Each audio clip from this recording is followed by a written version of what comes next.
Did you know that Game Pass or Pass is brought to you for free because of Spotify for podcasters? It's a totally free platform, and you can make a podcast today for free. Spotify for podcasters lets you record and edit podcasts right from your phone or computer. So no matter what your setup is like, you can start creating today. Then you can distribute your podcast to Spotify and everywhere else that podcasts are heard. And if you think about taking your podcast to the next level with a video podcast, Spotify can help you too. With Spotify for podcasters, you can also earn money in a variety of ways that includes ads and podcast subscriptions. So what are you waiting for? Download the Spotify for Podcasters app or go to spotify.com/podcast to get started right now.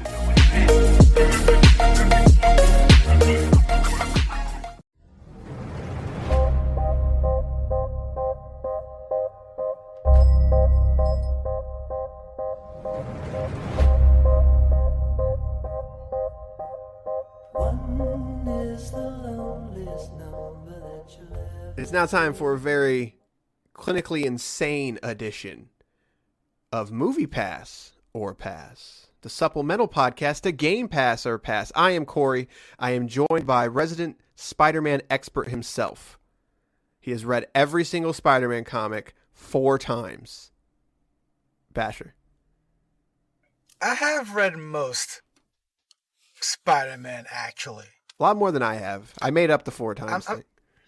As you said, I'm like, this is complete and utter truth, first of all.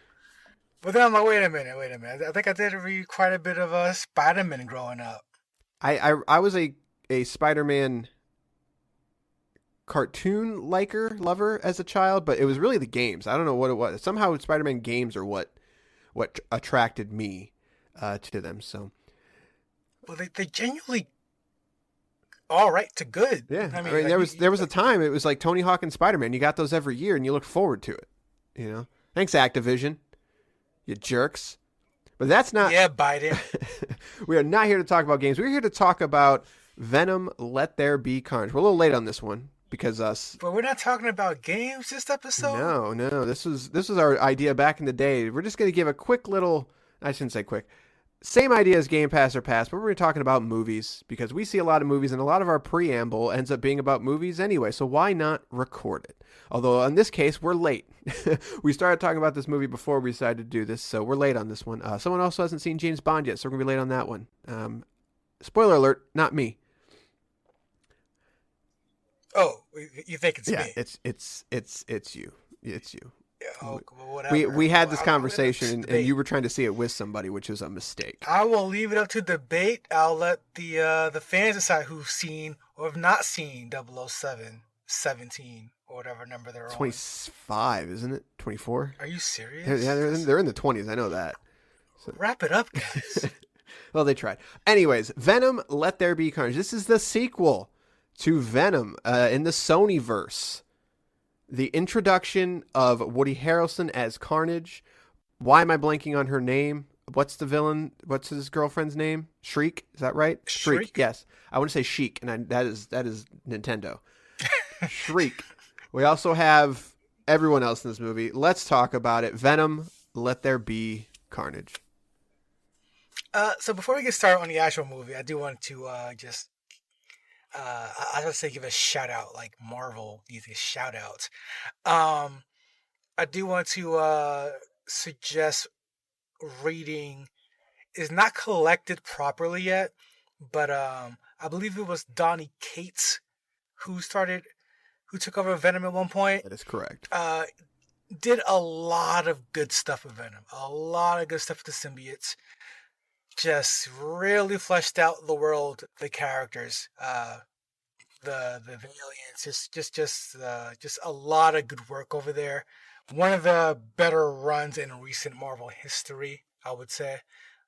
It's just a lot of fun. And it's a lot of good work. So I want to cut you off real quick. Also, didn't say it at the top of the show. This is a 100% spoilers are here. So if you do not want to be spoiled, turn this off now. We are, when it comes to Movie Pass or Pass, we are always in spoiler territory. So there you go. Spoiler alert: Carnage is the bad guy. Oh in this my one. God. So that's it. Getting right into it. After watching the first Venom, I felt like, oh, this is a bad movie. and it should feel bad for making this. Wow, they should feel bad for making it. Put that on the box. But it made $17 billion. So who cares what I say? Therefore, we get this sequel, and honestly, right off the bat, I think because I spent an hour and a half with the first one, I was just kind of not in the mood, but rather in the state of mind of, okay, this is not the characters that I know and love. They don't. This is not what they're going for at all. This is something inherently different, and I'm going to just turn the brain off or readjust the brain settings and say this. Let's just try to enjoy this for what they're going for. And I think the goofy Venom, Eddie Brock, buddy cop thing that they do is, I was more open to it this time around. I don't dislike the first Venom. I think it's okay. I do my best, I feel like, to, I've gotten better at it, I guess you could say. I grew up in that I try not to look at whenever they have decided to reboot Spider-Man, or especially when it comes to Sony, reboot a property. I do my best to go into it with open eyes. It's like, it's not going to be, but when it comes to Spider-Man and Venom in particular, it's just like, I went into the original one knowing like, it's not going to be for me. Like, this is not the way I want to see these characters. It's not rated R. It's not dark. It's not the way I would do it, but that's okay. So I went into that first movie and I was like, it was fine. I think I like the way Venom looks. I like the dynamic between Brock and Venom. I think that's the most important part to me, is that dynamic and making sure it works. And there was some cool action. Like, it's not John Wick level, it's not choreographed to an extent that is just like amazing to watch, but it was fun. It was fine. There you go. So I went into the second one just being like, I want more of that. And, yeah, no, I hate this movie with a passion. So this is the one you hate. They should feel bad for making this movie. I think the first one's totally serviceable, but this movie is a piece of trash on every level. Like, I don't think there's literally one redeeming quality of this movie except the post-credits scene, which I'm sure we'll talk about. No, that's spoilers. Again, it was just my current state of mind. I ended up enjoying, on a small level, the Eddie Brock Venom symbiote relationship. The symbiote is very much a character in his own right, and I really didn't mind him. And to watch those two banter like an old married couple, it ended up working for me by the end of the movie. I probably do disagree with you about the action. However, the action, I would say, is passable. There's a lot of just weird cuts and decision making. About the first one or the second one? The second one. I was talking about the first one. Second one. Oh, I'm sorry. Yeah, second one, I think the action is trash as well. Okay, good. Okay. We're on the same page in this one. Okay, great. Yeah, it is definitely not. I mean, like, there's a moment in this movie where the Carnage symbiote, who is all about killing and eating everything, just like the Venom symbiote is to a degree. Well, bad guys only, because he's the good guy in the Sony movie. So he only eats bad guys. So it doesn't at all. So, which I know is what it is, but continue.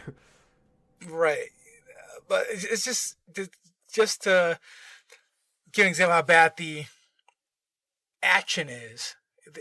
The end fight scene with Carnage and Venom. Carnage has been shown to just eat people's heads when he wants to, apparently, and he says and the fight's taking place in this church, as you've seen in the previews.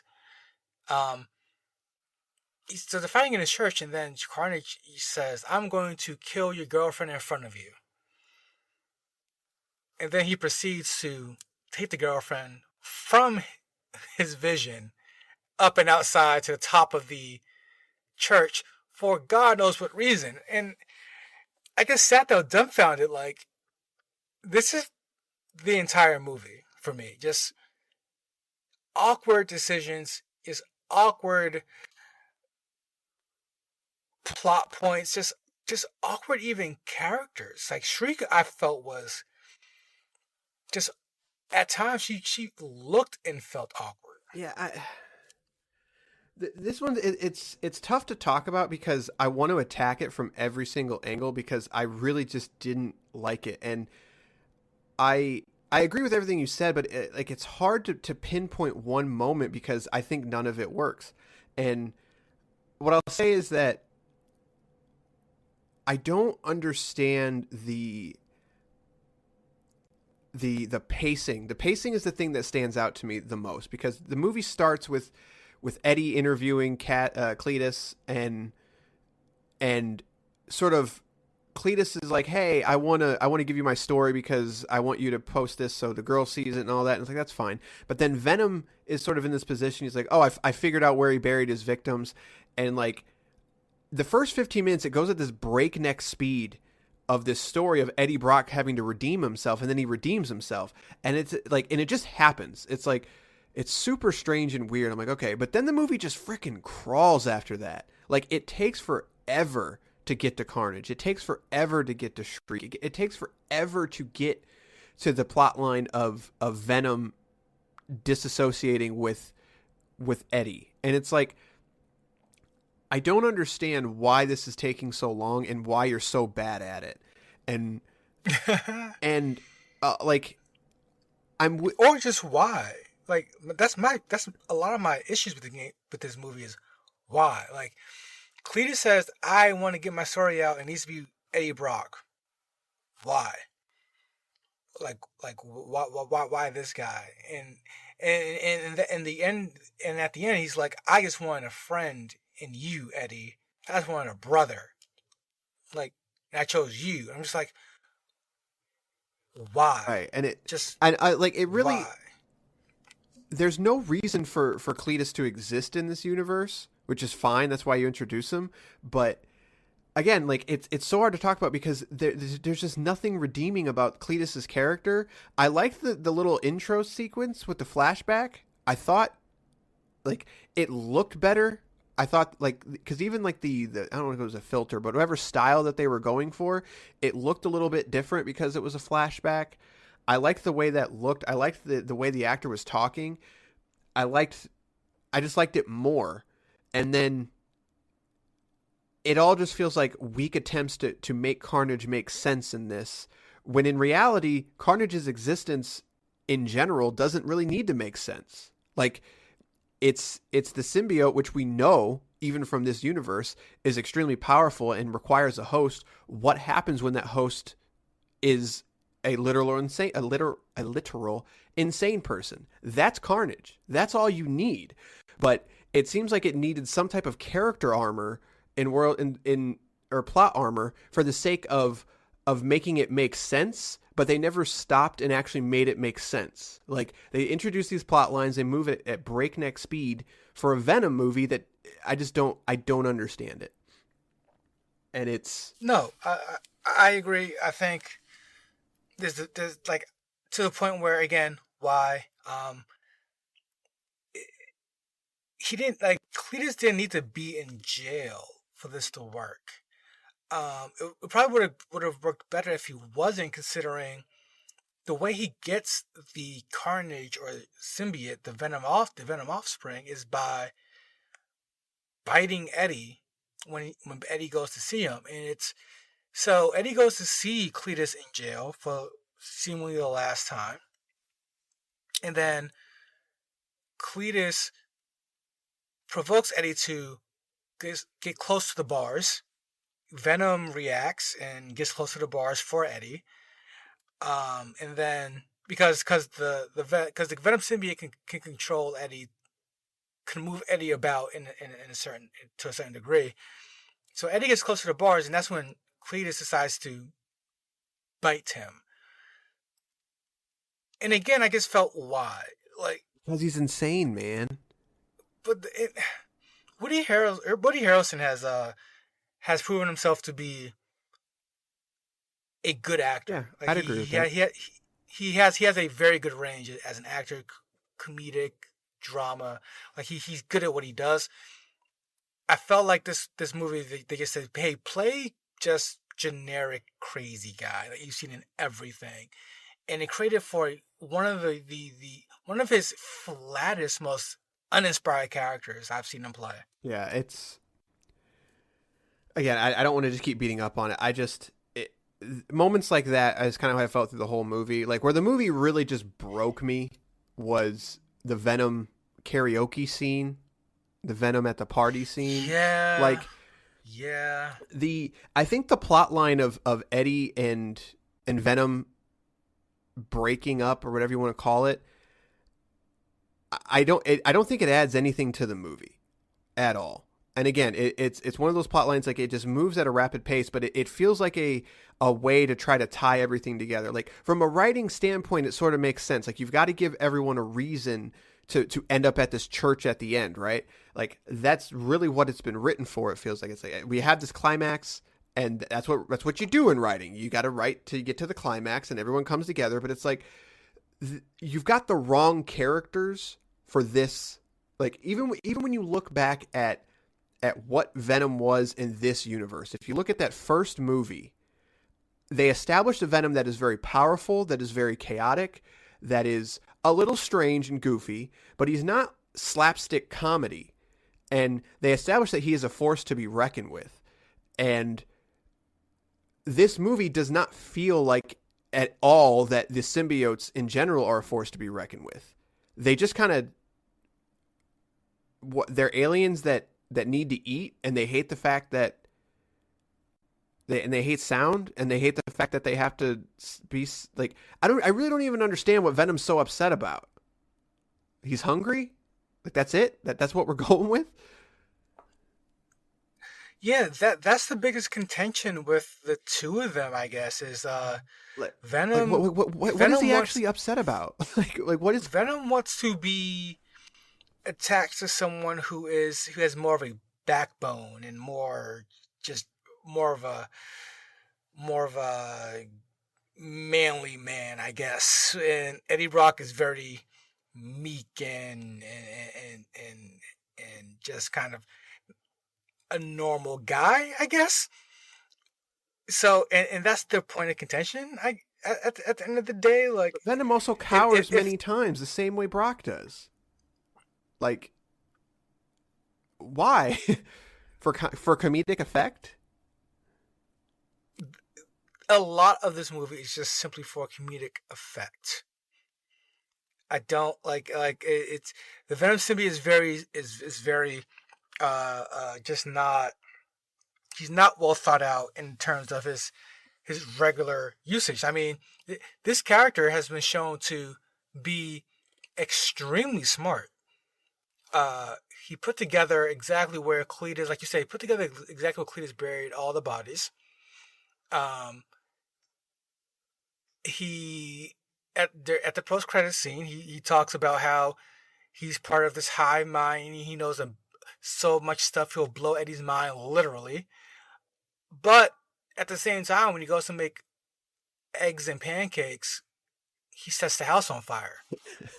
Which also he's his weakness is fire.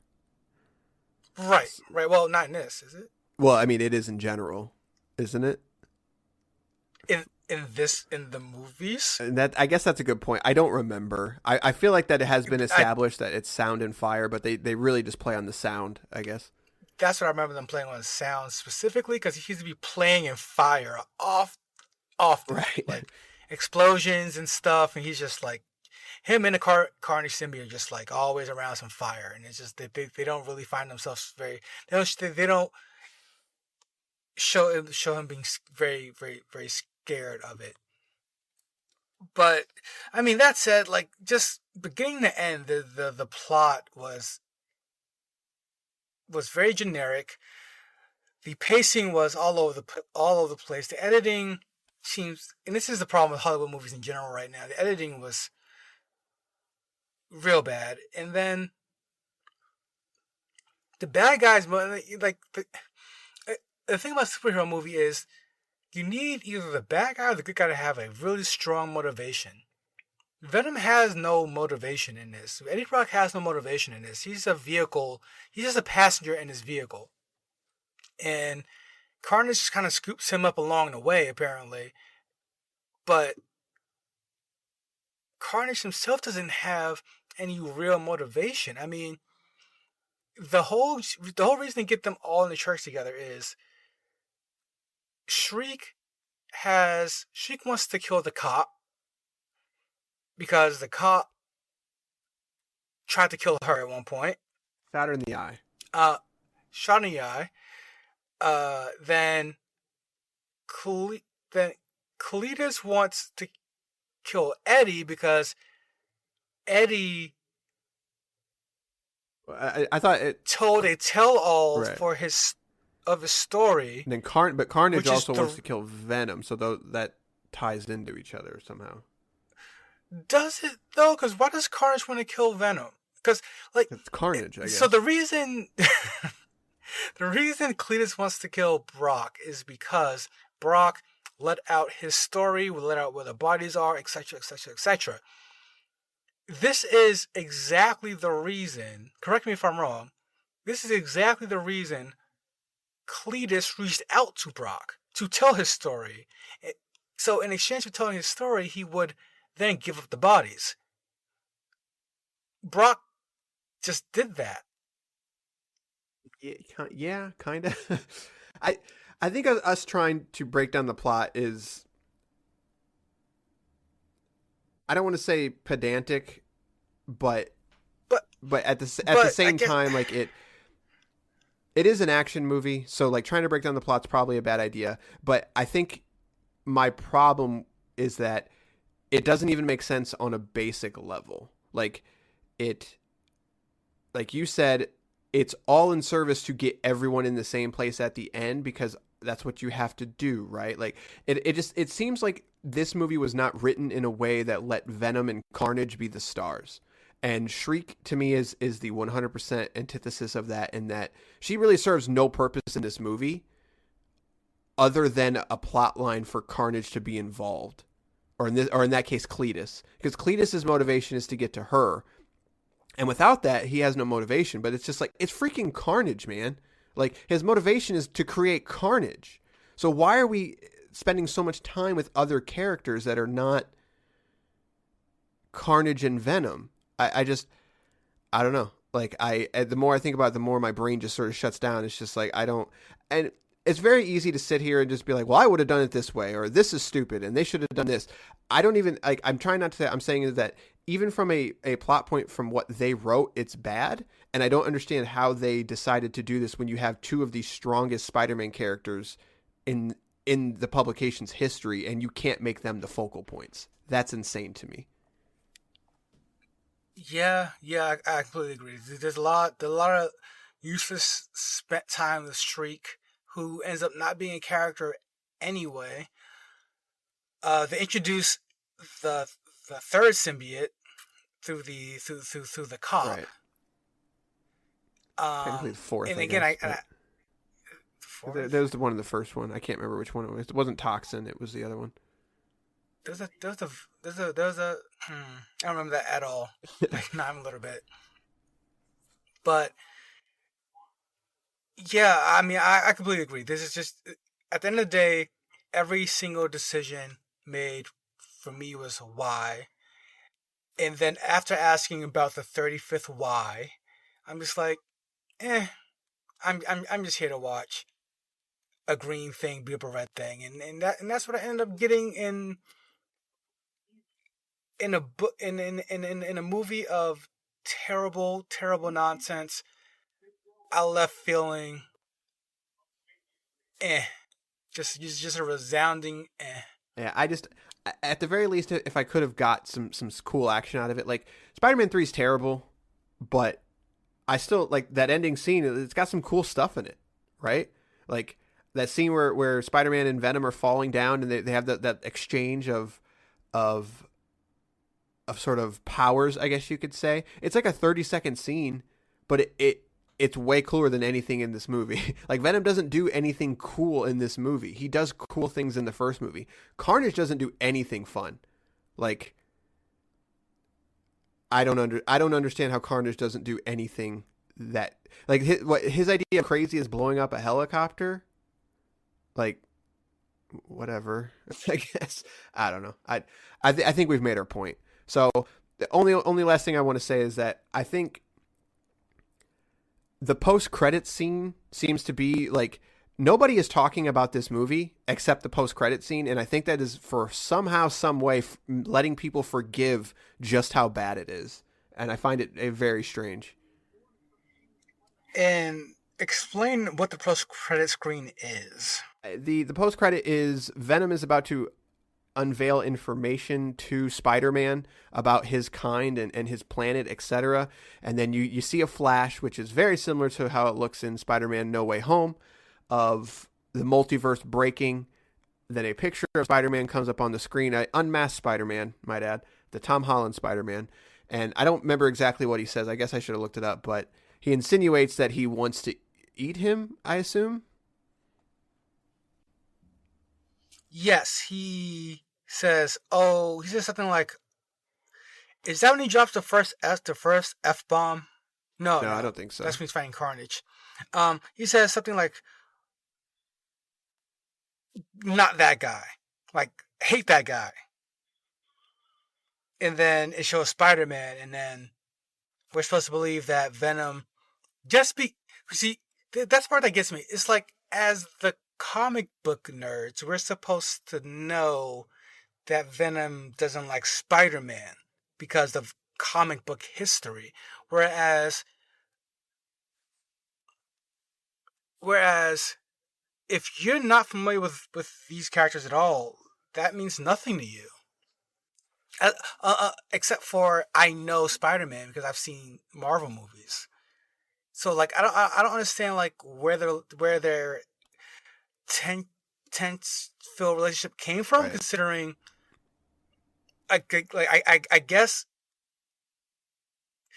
it led to more questions than answers, like for sure, because at the end of the day, I'm like, at what point did Venom meet Spider-Man in this reality, in the reality they created? Was it on a different planet? Because Spider-Man does not exist in that reality. Because if he did, Brock also would have at least went, oh, I know that guy. He was here when I remember seeing him here or there, or that's that guy that does this. Because Spider-Man would have been on Earth where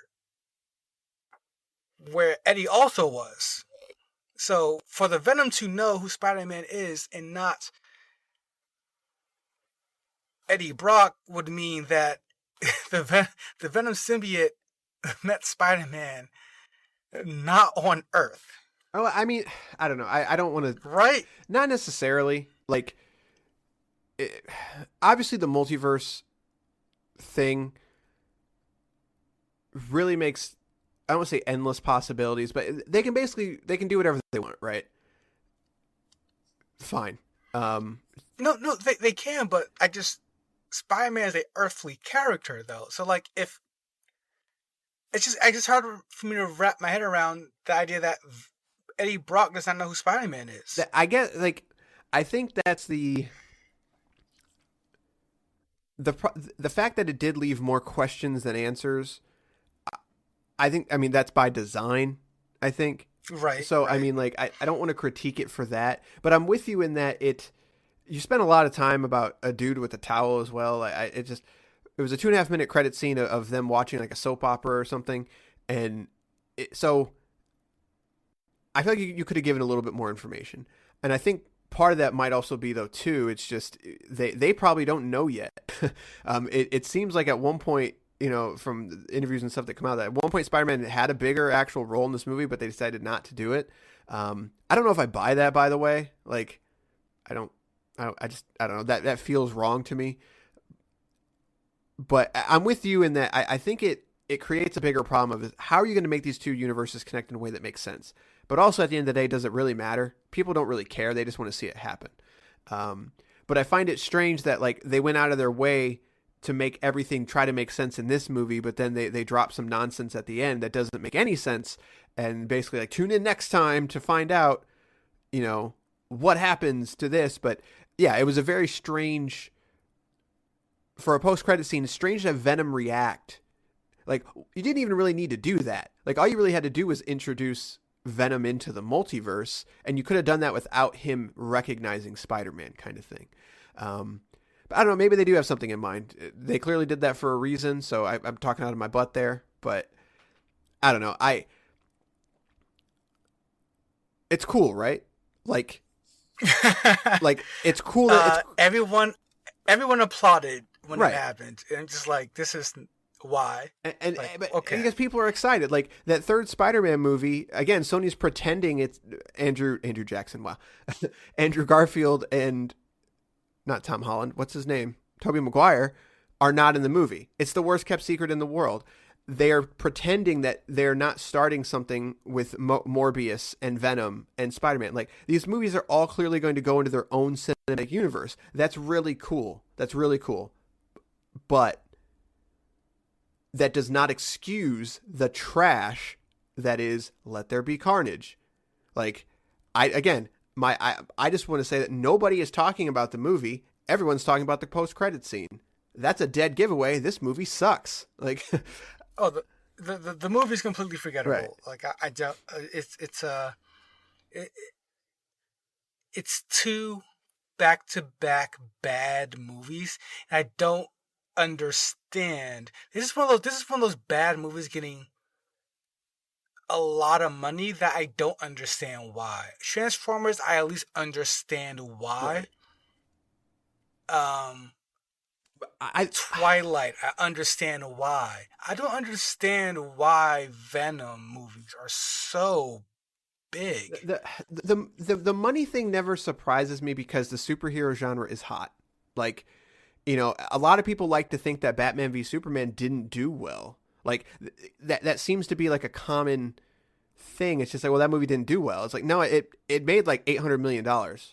Like, simply based off of the Batman v Superman thing. And when you look at like Justice League pulled in, it was like 500 million or 600 million or something like that. So Batman v Superman was the peak of those movies in terms of dollars, and 800 million, but people just, I don't know.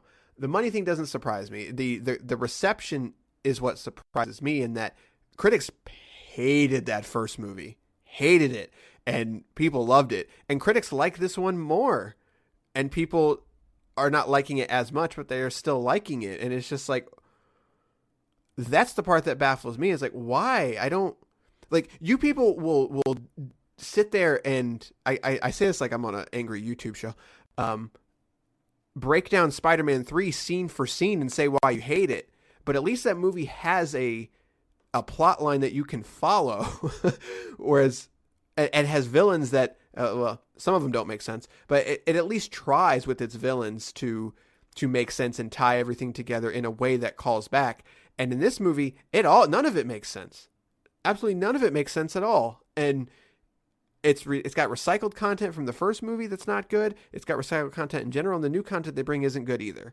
That's the part that baffles me. But I feel like I need to stop talking. So, no, I know. Like, if you dislike it that much, talk all about it. I mean, I didn't get the visceral reactions to it because by minute 30, the brain went off. I was like, all right. This you don't care, so I don't care. That's where I was at. Fair. So I don't know. I think I've said all we can need to say. So when it comes to movie pass or movie pass or pass, I think we're in agreement. There's no reason to see this movie. I really don't think there is. But granted, if you're listening to this and you saw it or you didn't see it without spoilers, like, really all you need to do is Google the post-credit scene, which you've probably already done if you haven't seen it. So There you go. Because apparently everyone saw it. To your point, it's making more money than it probably should. So, but all right, that's gonna do it. Venom, Let There Be Carnage. So here's my question: Is Venom is not in No Way Home, right? There's no way, right? No, he's not. Okay, that seems to be the latest theory of saying like maybe he's in that movie, and I'm like, I don't think so. Maybe post credits. I feel like Sony needs Spider-Man much more than Marvel needs. Sony needs Spider-Man and Friends much more than Marvel needs Spider-Man and Friends. So for Marvel to say, for anyone to say, hey, Marvel put Venom in this, they'll be like, no, thank you. Like anybody else we could use, no, thank you. Whereas without Spider-Man and Friends, that just doesn't work. Well, or so I thought, because Venom's doing so well. Do you need Spider-Man in it? Right. Like, well, but the idea is, I mean, they're both doing such big numbers. Like, what happens when you combine them? Like, oh yeah, you get double the money. That's not how that works. That's how it's gonna work. But here's my biggest question: is why are they teasing Spider-Man when this is supposedly Holland's last Spider-Man? This is Holland's last Marvel Spider-Man, right? Yeah, it's a good point. You did say Marvel Spider-Man, but he's not contracted to play Spider-Man at all after this. He's not contracted to play Marvel Spider-Man. He got me there. Like, Marvel has been very... Like, that's the thing too, like, not to go too off topic, but like people, especially Marvel fans, like to think Marvel is like such this nice guy company doing everything right. Disney we're talking blah, about blah, here. Blah. Like, seriously, like, Marvel just essentially called all their actors like temporary employees. Right. So it's like, but essentially, if you guys don't know, by stating that like they're no longer doing long-term contracts, and it's like, great, they can do other things. Like, no, like they don't have to pay anybody else Robert Downey Jr. money, right? Ever again. And I don't think they were very interested in not having to do that, because this is Disney. Like Disney is an extremely greedy company, and I think people forget that sometimes, because we don't need to get into it, but that's just a fact. They are extremely, extremely greedy. So, is what it is. So, all right, that's going to do this episode of Movie Pass or Pass. Let us know, gpopfans@gmail.com. You can let us know what you think about this. 574-651-9256. 574-651-9256. Thanks for tuning into this bonus episode. We got another bonus episode coming at some point. It's going to be Game Pass topic focused. I have it here. Let's see if I can pull it up before it takes too long. I am padding out the talking right now. I can't find the document. Where did it go? We're going to be talking about some Game Pass topics. I think the first one that we're going to tackle is quality control. This is one that I want to talk about, because I have found a couple games on Game Pass that simply don't work. And it seems to be happening over and over, as well as quality control going forward on these day one releases, etc. So that's going to do it. We'll see you next time, either with a game or a topic about Game Pass. Good day, sirs.